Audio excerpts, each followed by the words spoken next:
வணக்கம். ஜெயா பிளஸ் செய்திகளுக்காக ஸ்ரீதர். நான் தனியறையில் இருப்பதால் முகக்கவசம் அணியவில்லை. நீங்கள் கட்டாயம் முகக்கவசம் அணிந்து வெளியில் செல்லுங்கள். விரிவான செய்திகளை பார்ப்பதற்கு முன்பாக தலைப்புச் செய்திகளை பார்க்கலாம்.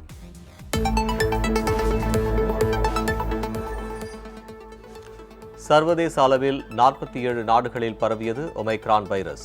தாய்லாந்திலும் ஒமைக்ரான் பாதிப்பு ஏற்பட்டிருப்பதாக தகவல்.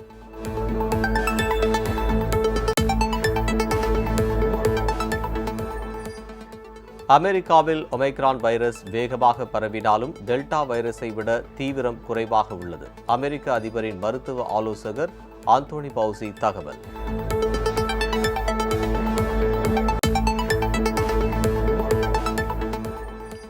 மகாராஷ்டிராவில் மேலும் 2 ஒமைக்ரான் தொற்று. இந்தியாவில் பாதிக்கப்பட்டோர் எண்ணிக்கை 23 உயர்வு.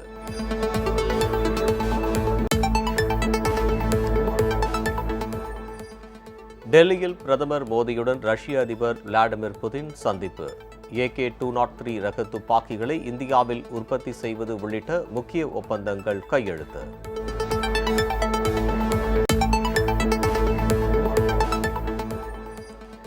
அதிமுக ஒருங்கிணைப்பாளர், இணை ஒருங்கிணைப்பாளர் தேர்தலை எதிர்த்து சென்னை உயர்நீதிமன்றத்தில் மனு.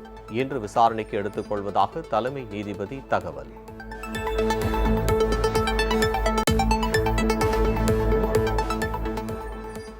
கோவை அருகே ரயில் மோதி 3 யானைகள் உயிரிழந்த விவகாரம். ரயில்வே அமைச்சகத்தை எதிர் மனுதாரராக சேர்க்க தென்மண்டல தேசிய பசுமை தீர்ப்பாயம் உத்தரவு.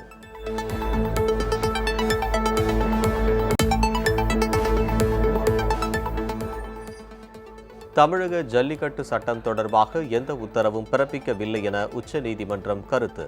மகாராஷ்டிராவில் மாட்டுவண்டி பந்தயத்திற்கான தடையை எதிர்த்து தொடரப்பட்ட வழக்குகள் மீது வரும் 15ஆம் தேதி விசாரணை.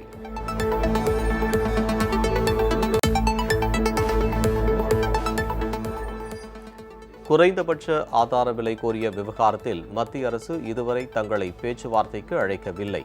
விவசாய சங்கங்கள் குற்றச்சாட்டு.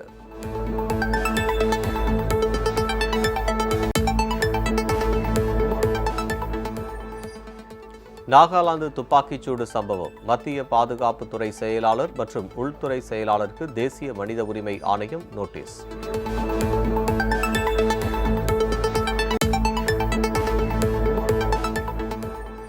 காஷ்மீர் மக்கள் மீதான அடக்குமுறையை உடனடியாக தடுக்க வேண்டும். தலைநகர் டெல்லியில் தர்ணா போராட்டம் நடத்திய மெஹபூபா முஃப்தி.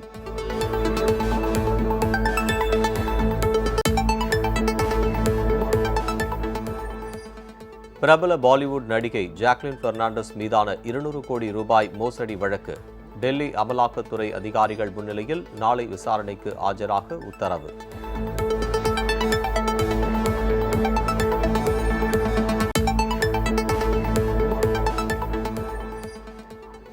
இந்தோனேஷியா எரிமலை வெடிப்பு. உயிரிழந்தோர் எண்ணிக்கை 22 உயர்வு.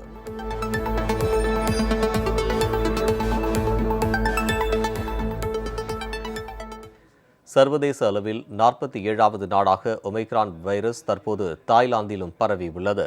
2019ஆம் ஆண்டு சீனாவில் கண்டறியப்பட்ட கொரோனா வைரஸ் பல்வேறு நிலைகளில் உருமாற்றம் அடைந்து வேகமாக பரவி வருகிறது.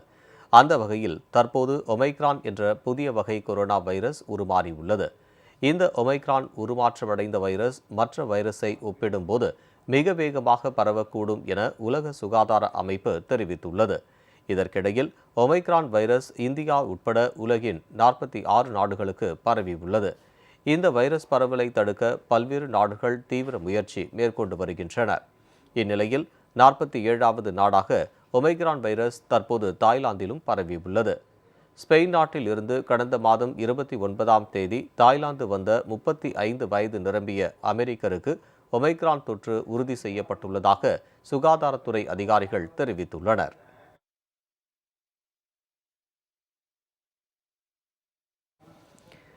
அமெரிக்காவில் ஒமைக்ரான் வைரஸ் வேகமாக பரவினாலும் டெல்டா வைரஸை விட தீவிரம் குறைவாகத்தான் உள்ளதாக அமெரிக்க அதிபரின் மருத்துவ ஆலோசகர் மருத்துவர் ஆந்தோனி பவுசி தெரிவித்துள்ளார். அமெரிக்காவில் 3 மாகாணங்களில் ஒமைக்ரான் பாதிப்பு அதிகரித்துள்ளது. ஆனால் ஆபத்தான டெல்டா வைரஸை விட ஒமைக்ரான் வைரஸால் ஏற்படும் பாதிப்பின் தீவிரம் குறைவாகவே உள்ளதாக அமெரிக்க மருத்துவ அதிகாரிகள் தெரிவித்துள்ளனர். இதுகுறித்து பேசிய அமெரிக்க அதிபர் ஜோ பைடனின் தலைமை மருத்துவ ஆலோசகர் மருத்துவர் அந்தோனி பவுசி, ஒமைக்ரான் வைரஸ் குறித்தும் அதன் தீவிர தன்மை குறித்தும் முடிவுக்கு வருவதற்கு அதிகமான தகவல்கள் தேவைப்படுகின்றன என தெரிவித்துள்ளார். ஆனால் முதல்கட்ட புள்ளி விவரங்கள் அடிப்படையில் பார்த்தால் டெல்டா வைரஸின் தீவிரத்தை விட ஒமைக்ரான் வைரஸ் தீவிரம் குறைவாகத்தான் இருப்பதாக அவர் தெரிவித்தார்.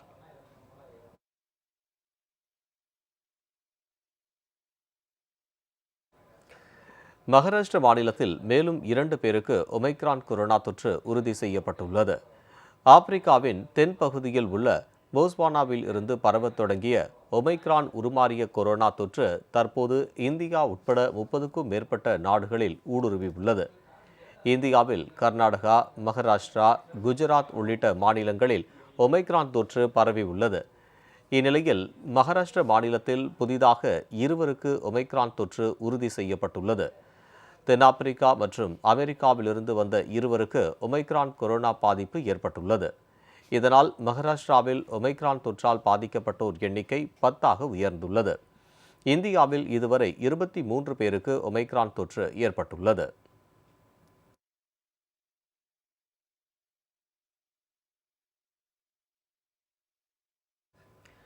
ஒமைக்ரான் வேகமாக பரவும் தன்மை கொண்டதாக இருந்தாலும் பெரிதாக அச்சப்பட தேவையில்லை என மக்கள் நல்வாழ்வுத்துறை அமைச்சர் திரு மா. சுப்பிரமணியன் தெரிவித்துள்ளார். சென்னையில் செய்தியாளர்களிடம் பேசிய அவர் இதனை தெரிவித்தார். கவலை கொள்ள வேண்டிய அவசியமில்லை. ஒமைக்ரான் என்பது வேகமாக பரவும் என்று சொல்லப்பட்டிருக்கிறது. பெரிய அளவில் அச்சப்பட தேவையில்லை. அதே நேரத்தில் நாம் மிகுந்த கவனத்தோடு இருக்க வேண்டிய அவசியமும் இருக்கிறது. இனிமேலும் தொடர்ந்து இதேபோல் இந்த தொற்று பரவல், ஊரடங்கு இந்த நிலைக்கெல்லாம் செல்லாமல் இருக்க தடுப்பூசியை முழுமையாக போட்டுக்கொள்ள வேண்டும். முகக்கவசங்களை முறையாக அணிந்து கொள்ள வேண்டும்.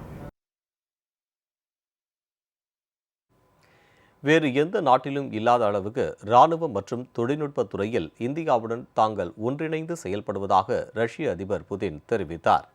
இந்தியா, ரஷ்யா இடையிலான 21வது உச்சி மாநாடு டெல்லியில் நடைபெற்றது. ஹைதராபாத் பவனில் நடைபெற்ற இந்த மாநாட்டில் பிரதமர் திரு நரேந்திர மோடி, ரஷ்ய அதிபர் விளாடிமிர் புதின் உள்ளிட்டோர் கலந்து கொண்டனர். கொரோனா காலத்திலும் இரு நாடுகள் இடையிலான நல்லுறவு தொடர்ந்து வருவதாகவும், கொரோனா தாக்கத்தால் பல நாடுகளில் அரசியல் மாற்றங்கள் நிகழ்ந்த போதிலும் ரஷ்யா இந்தியா நட்புறவு வலுவாகவே இருக்கிறது என்றும் பிரதமர் திரு நரேந்திர மோடி தெரிவித்தார். இரு நாடுகளின் முதலீடுகள் $38 பில்லியன் இருப்பதாகவும், ரஷ்யா மேலும் முதலீடு செய்ய உள்ளதாகவும் அதிபர் புதின் தெரிவித்தார். வேறு எந்த நாட்டுடனும் இல்லாத அளவுக்கு இராணுவம் மற்றும் தொழில்நுட்ப துறையில் இந்தியாவுடன் தாங்கள் ஒன்றிணைந்து செயல்படுவதாக ரஷ்ய அதிபர் புதின் தெரிவித்தார்.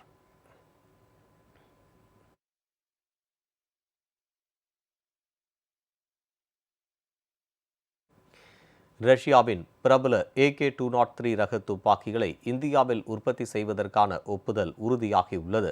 AK-203 துப்பாக்கிகளை இந்தியாவில் உற்பத்தி செய்து மேலும் 10 வருடங்களுக்கு பாதுகாப்பு ஒத்துழைப்பை தொடர இரு நாட்டு அரசுகளும் முடிவு செய்துள்ளது. சுமார் 7 லட்சம் AK-203 ரக துப்பாக்கிகளை இந்திய பாதுகாப்பு படைகளுக்கு கொள்முதல் செய்ய மத்திய அரசு திட்டமிட்டுள்ளது. இதற்கான செலவீனம் கிட்டத்தட்ட 5000 கோடி ரூபாய் என கணக்கிடப்பட்டுள்ளது. தொடக்கத்தில் இந்த AK-203 அசால்ட் ரைஃபிள் வகை துப்பாக்கிகள் ரஷ்யாவிலிருந்து இறக்குமதி செய்யப்படும் என்றும், பின்னர் உத்தரப்பிரதேச மாநிலத்தில் உள்ள அமேதியில் உற்பத்தி செய்யப்படும் என்றும் முடிவு செய்யப்பட்டுள்ளது. இதற்கான ஒப்பந்தம் ரஷ்ய பாதுகாப்புத்துறை அமைச்சர் செர்கை ஷோய்கு மற்றும் இந்திய பாதுகாப்புத்துறை அமைச்சர் ராஜ்நாத் சிங் முன்னிலையில் கையெழுத்தானது. அதிமுக ஒருங்கிணைப்பாளர், இணை ஒருங்கிணைப்பாளர் தேர்தலை எதிர்த்து தாக்கல் செய்யப்பட்டுள்ள மனு சென்னை உயர்நீதிமன்றத்தில் இன்று விசாரணைக்கு வருகிறது. அதிமுக ஒருங்கிணைப்பாளர் மற்றும் இணை ஒருங்கிணைப்பாளர் தேர்தலுக்கு தடை விதிக்க கோரி பொறுப்பு தலைமை நீதிபதி அமர்வு முன்பு அதிமுக உறுப்பினரான திரு ஜெயச்சந்திரன் சார்பில் மூத்த வழக்கறிஞர் திரு NGR பிரசாத் முறையிட்டார். அப்போது இதனை மனுவாக தாக்கல் செய்யுமாறு தலைமை நீதிபதி அமர்வு தெரிவித்தது. இதன்படி பிற்பகலில் ஜெயச்சந்திரன் தரப்பில் பொறுப்பு தலைமை நீதிபதி முனீஸ்வர்நாத் பண்டாரி அமர்வில் நேற்று மனு தாக்கல் செய்யப்பட்டது. இந்த வழக்கை இன்றைய தினம் விசாரிக்க ஒப்புதல் தெரிவித்த நீதிமன்றம், மனு தாக்கல் செய்த பிறகு என்ன மாற்றங்கள் உள்ளது என்பதையும் சேர்த்து கூடுதல் மனுவாக தாக்கல் செய்யுமாறு நீதிமன்றம் அறிவுறுத்தியது.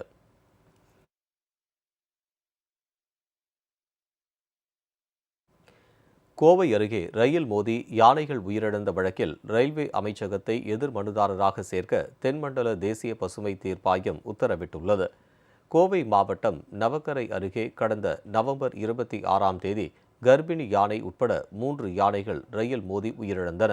இதையடுத்து மதுக்கரை வாளையாறு வழித்தடத்தில் யானைகள் உயிரிழக்கும் சம்பவங்களை தடுக்க ரயில்வே வனத்துறையினர் இணைந்து உரிய நடவடிக்கைகளை எடுக்க வேண்டும் என பலரும் வலியுறுத்தினர்.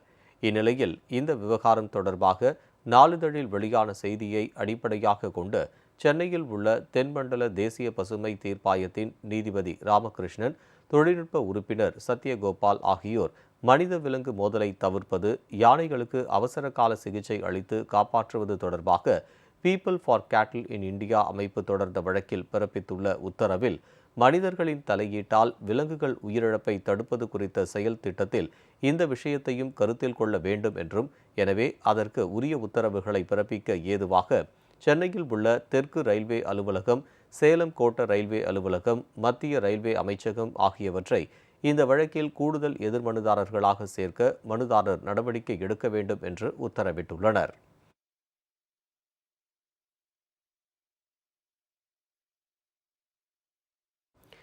தமிழகத்தில் ஜல்லிக்கட்டு போட்டிகளை நடத்த சட்ட திருத்தம் கொண்டுவரப்பட்டது தொடர்பாக எந்த உத்தரவும் பிறப்பிக்கப்படவில்லை என உச்சநீதிமன்றம் தெரிவித்துள்ளது. மகாராஷ்டிராவில் மாட்டு வண்டி பந்தயத்திற்கு விதிக்கப்பட்ட தடையை எதிர்த்து தாக்கல் செய்யப்பட்டுள்ள மேல்முறையீட்டு வழக்கு வரும் 15ஆம் தேதி விசாரணைக்கு எடுத்துக்கொள்ளப்படும் என அறிவிக்கப்பட்டுள்ளது. தமிழகத்தில் ஜல்லிக்கட்டு போட்டிகள் நடத்தப்பட்டு வரும் நிலையில் மகாராஷ்டிராவில் மாட்டு வண்டி பந்தயங்களுக்கு தடை விதிக்கப்பட்டிருப்பதாக அம்மாநில அரசு உச்சநீதிமன்றத்தில் மேல்முறையீட்டு வழக்கு தொடர்ந்துள்ளது.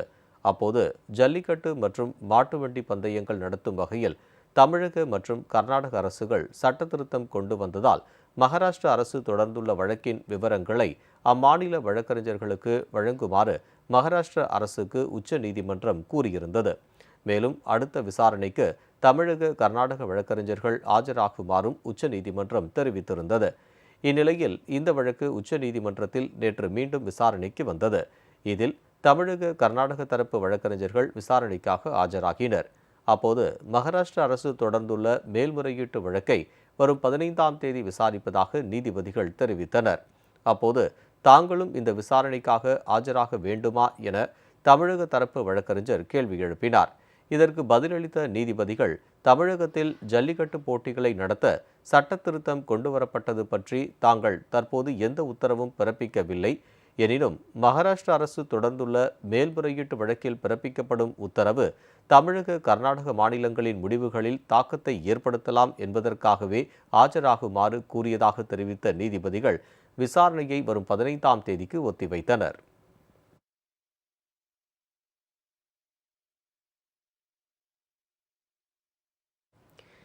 திருச்சி ஸ்ரீரங்கம் ரங்கநாதர் திருக்கோயிலில் வைகுண்ட ஏகாதசி பகல் 10 விழாவின் 3ஆம் நாள் நிகழ்ச்சியில் நம்பெருமாள் அலங்கார கொண்டை ரத்தின திருவடியுடன் பக்தர்களுக்கு அருள்பாலித்தார். ஸ்ரீரங்கம் ரங்கநாதர் திருக்கோயிலில் வைகுண்ட ஏகாதசி விழா வெகு விமரிசையாக நடைபெற்று வருகிறது.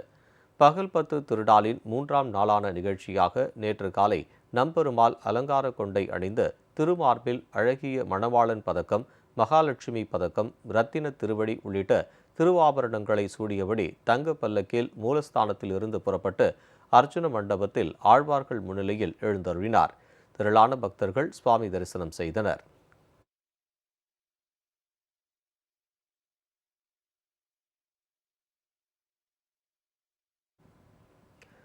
மத்திய அரசு இதுவரை தங்களை பேச்சுவார்த்தைக்கு அழைக்கவில்லை என விவசாய சங்கங்கள் தெரிவித்துள்ளன. மத்திய அரசு 3 வேளாண் சட்டங்களை திரும்ப பெற்ற போதும் குறைந்தபட்ச ஆதார விலை சட்டம் உள்ளிட்ட பல்வேறு கோரிக்கைகளை வலியுறுத்தி விவசாயிகள் போராட்டத்தை தொடர்ந்து வருகிறார்கள்.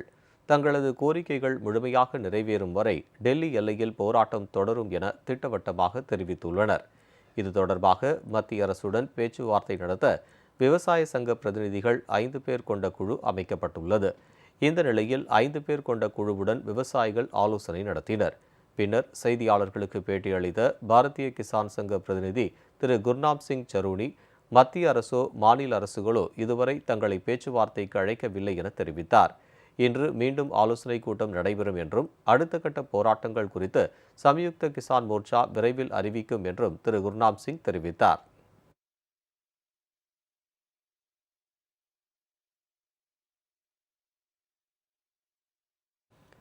ஜம்மு காஷ்மீர் முன்னாள் முதலமைச்சர் மெஹபூபா முஃப்தி டெல்லி ஜந்தர் மந்தரில் தர்ணா போராட்டத்தில் ஈடுபட்டார். காஷ்மீர் மக்கள் மீதான அடக்குமுறையையும் அப்பாவி மக்கள் ரத்தம் சிந்துவதையும் உடனடியாக தடுக்க வலியுறுத்தி இந்த போராட்டத்தை நடத்துவதாக மெஹபூபா தெரிவித்தார். காஷ்மீரில் போராட்டம் நடத்த அனுமதிக்கப்படுவதில்லை என்பதால் டெல்லியில் போராட்டம் நடத்தியதாக அவர் கூறினார். புகைப்படம் எடுப்பதற்காக முகக்கவசத்தை அகற்றும்படி பத்திரிகை புகைப்படக்காரர்கள் வேண்டுகோள் விடுத்ததற்கு பதிலளித்த அவர், நான் முகக்கவசத்தை அகற்றினால் உடனே சட்டவிரோத செயல்பாடுகள் தடுப்புச் சட்டத்தின் கீழ் வழக்கு பதிவு செய்து விடுவார்கள் என புன்னகையுடன் தெரிவித்தார்.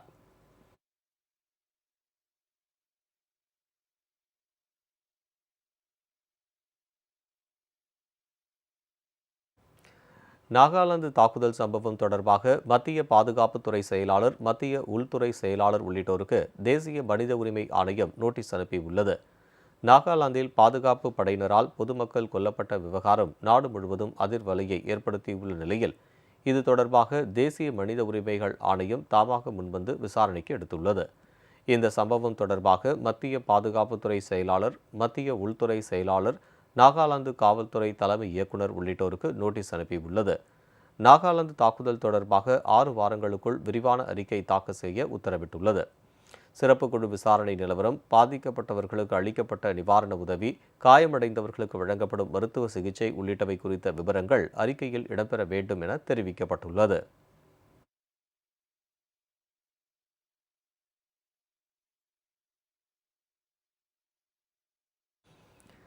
பிரபல பாலிவுட் நடிகை ஜாக்லின் பெர்னாண்டஸ் மீதான 200 கோடி ரூபாய் மோசடி வழக்கில் டெல்லி அமலாக்கத்துறை அதிகாரிகள் முன்னிலையில் நாளை விசாரணைக்காக அவர் நேரில் ஆஜராக வேண்டும் என உத்தரவிடப்பட்டுள்ளது. 200 கோடி ரூபாய் அளவுக்கு சட்டவிரோத பண பரிமாற்றம், மோசடி உள்ளிட்ட குற்றச் செயல்களில் பிரபல ஹிந்தி நடிகை ஜாக்லின் பெர்னாண்டஸ் ஈடுபட்டதாக புகார் எழுந்ததை தொடர்ந்து டெல்லி அமலாக்கத்துறையினர் ஏற்கனவே அவரிடம் தீவிர விசாரணை மேற்கொண்டனர். தொடர் விசாரணை நடத்த வேண்டியிருப்பதால் நடிகை உள்நாட்டிலேயே தங்கியிருக்க வேண்டும் என்றும், விமான நிலைய அதிகாரிகள் இப்பிரச்சனையில் எச்சரிக்கையோடு இருக்க வேண்டும் என்றும் அமலாக்கத்துறை உத்தரவிட்டிருந்தது. அதனை மீறி மும்பையிலிருந்து விமானம் மூலம் நேற்று துபாய் செல்ல முயன்ற நடிகை ஜாக்லின் பெர்னாண்டஸை விமான நிலைய அதிகாரிகள் தடுத்து நிறுத்திவிட்டனர். இது பற்றிய தகவல் அமலாக்கத்துறைக்கும் தெரிவிக்கப்பட்டது. இதனைத் தொடர்ந்து 200 கோடி ரூபாய் மோசடி தொடர்பான வழக்கில் நடிகை ஜாக்லின் பெர்னாண்டஸ் நாளை டெல்லி அமலாக்கத்துறையில் விசாரணைக்காக நேரில் ஆஜராக வேண்டும் என உத்தரவிடப்பட்டுள்ளது. இனிவரும் செய்திகளை வேகச் செய்திகளாக பார்க்கலாம். தமிழகத்தில் புதிதாக 719 பேருக்கு கொரோனா தொற்று உறுதி செய்யப்பட்டது. கடந்த 24 மணி நேரத்தில் 10 பேர் கொரோனா பாதிப்பால் உயிரிழந்தனர். 737 பேர் குணமடைந்து வீடு திரும்பினர். தற்போதைய நிலவரப்படி 8013 பேர் கொரோனா பாதிப்புடன் சிகிச்சை பெற்று வருவதாக சுகாதாரத்துறை தகவல் தெரிவித்துள்ளது.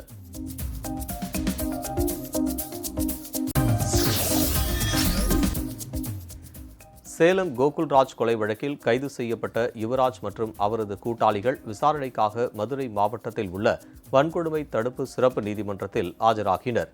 இருதரப்பின் வாதங்களையும் கேட்டறிந்த நீதிபதி வழக்கின் அடுத்த கட்ட விசாரணையை வரும் 10ஆம் தேதிக்கு ஒத்திவைத்தார். வேறு சமூகத்தைச் சேர்ந்த பெண்ணை காதலித்ததற்காக பட்டியலினத்தைச் சேர்ந்த கோகுல்ராஜ் கடந்த 2015ஆம் ஆண்டு கொல்லப்பட்டார். இந்த வழக்கை விசாரித்த டிஎஸ்பி விஷ்ணு பிரியாவும் தற்கொலை செய்து கொண்ட நிலையில் வழக்கை சிபிசிஐடி விசாரித்து வருகிறது.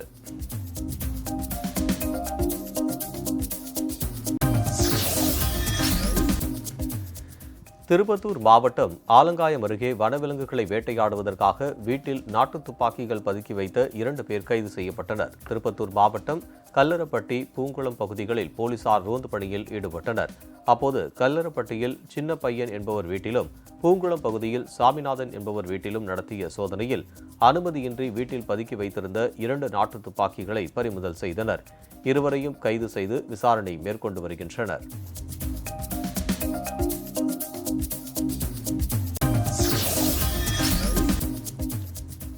ஆம்பூர் அருகே பட்டுப்புடவை வியாபாரியிடம் 1,50,000 ரூபாய் வழிப்பறி செய்த மர்ம நபர்கள் குறித்து போலீசார் விசாரணை மேற்கொண்டுள்ளனர்.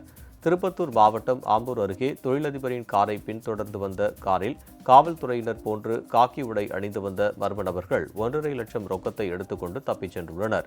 சம்பவம் குறித்து வழக்கு பதிவு செய்த காவல்துறையினர் வழிப்பறி செய்த மர்ம நபர்கள் தப்பிச் சென்ற காரை சுங்கச்சாவடியில் பதிவாகியுள்ள சிசிடிவி காட்சிகளை கொண்டு விசாரணை மேற்கொண்டு வருகின்றனர்.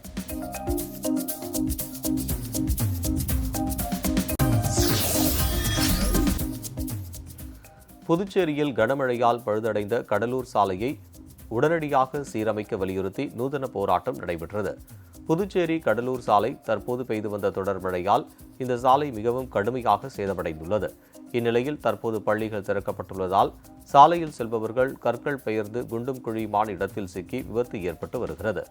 இந்நிலையில் சேதமடைந்த புதுச்சேரி கடலூர் சாலையை சீரமைக்க வலியுறுத்தி அப்பகுதி மக்கள் நூதன போராட்டத்தில் ஈடுபட்டனர். இதனால் புதுச்சேரி கடலூர் சாலையில் பரபரப்பு ஏற்பட்டது. சாலையை உடனடியாக சீரமைக்காவிட்டால் இப்பகுதி மக்களை ஒன்றாக திரட்டி மிகப்பெரிய போராட்டம் நடத்தப்படும் என்று எச்சரித்துள்ளனர்.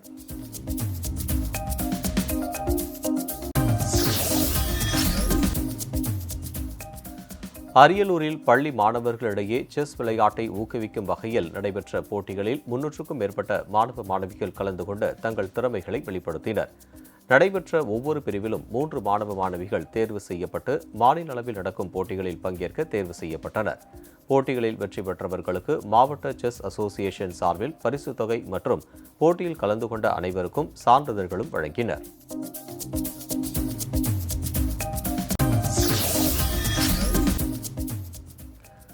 நாமக்கல் மாவட்டத்தில் இதுவரை கொரோனா தடுப்பூசி போட்டுக் கொள்ளாதவர்கள் பொது இடங்களுக்கு செல்ல அனுமதி இல்லை என நாமக்கல் மாவட்ட நிர்வாகம் உத்தரவிட்டுள்ளது.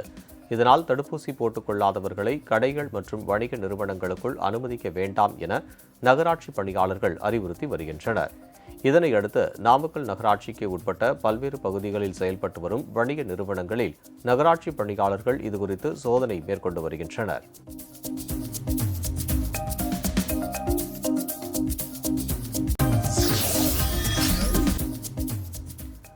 விருதுநகர் மாவட்டம் சாத்தூர் அருகில் உள்ள காயல்குடி கிராமத்தின் கண்மாயில் உடைப்பு ஏற்பட்டதால் அங்குள்ள மழைநீர் மாதாங்கோவில்பட்டி உப்புப்பட்டி இடையே உள்ள தரைப்பாலத்தின் மேலே வெள்ளமாக ஓடுகிறது.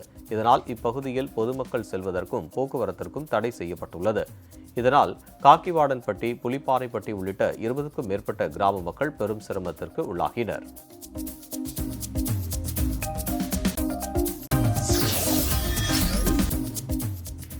திருப்பூர் மாவட்டம் உடுமலை அருகே அமராவதி அணைக்கு நீர்வரத்து அதிகரித்து மீண்டும் நிரம்பியுள்ளது.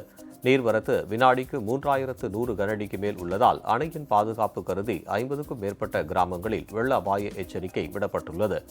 நீர்வரத்தை பொறுத்து தண்ணீர் திறப்பு அதிகரிக்கப்படும் என பொதுப்பணித்துறை அதிகாரிகள் தெரிவித்துள்ளனர். அமராவதி அணையின் மொத்த கொள்ளளவான 90 அடியில் நீர்மட்டம் 87 அடியாக உள்ளது குறிப்பிடத்தக்கது.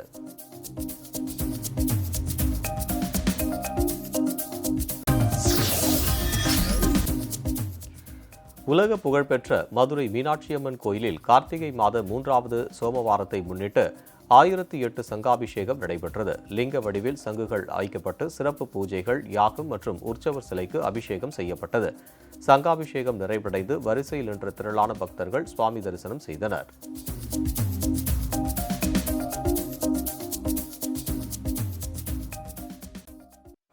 அடுத்ததாக கேள்விகள் 1000 மறு ஒளிபரப்பு நிகழ்ச்சியை காணலாம். இணைந்திருங்கள் ஜெயா பிளஸ் செய்தி சேனலுடன்.